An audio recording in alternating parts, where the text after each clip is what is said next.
یہ ماہ ذوالحج کے دن ہیں اور یہ اولاد کے لیے خصوصی قبولیت کے دن ہیں۔ یہ دعا آج پڑھیں اور اس دعا میں میری اولاد کی جگہ پر اپنے بچوں کا نام لے۔ بسم اللہ الرحمن الرحیم۔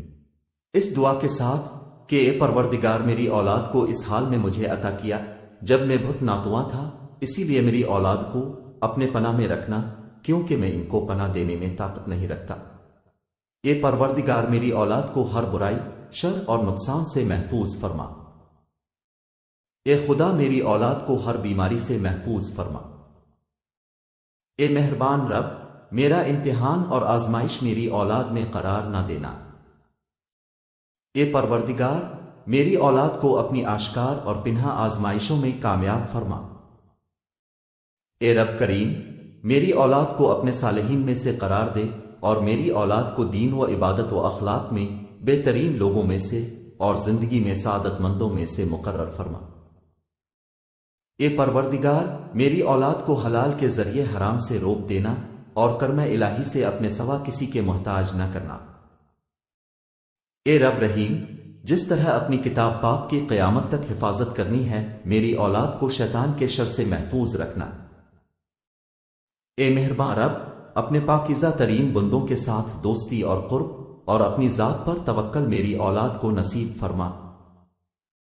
اے پروردگار وہ تمام بیماریاں جو روح و جسم کو نقصان پہنچاتی ہیں میری اولاد سے دور فرما اور اپنے ارادہ خیر کے ذریعہ مجھے توفیق فرما کہ میں اپنے بیٹے کے لیے بہترین امیدیں اور آرزویں کروں اور ان دعاؤں کو قبول فرما۔ اے پروردگار مجھ تک میری اولاد کا احسان اور نیکی میری اپنی زندگی میں مجھے نصیب فرما اور ان کی دعاؤں کے ذریعے مجھے موت کے بعد خوشی اور سکون عطا فرما۔ اے رب، اے رحمان، اے رحیم میں اپنے بچوں کو جو میرے جگر کا ٹکڑا ہیں تیرے سپرد کرتا ہوں۔ جس وقت وہ میری نظروں سے اوجھل ہیں وہ تیری نگاہ کے سامنے ہیں، انہیں اس عظمت کے ساتھ محفوظ فرما جو تیرے شان میں ہے۔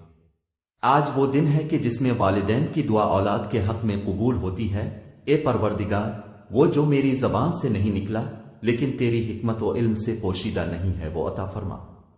آمین یا رب العالمین۔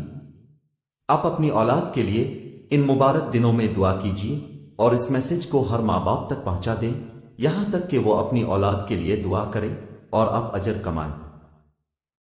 آپ روزانہ اپنی اولاد کے لیے دعا کیجیے، دیر مت کیجیے کہ یہ برکت والے ایام گزر جائیں۔ بے شک ہم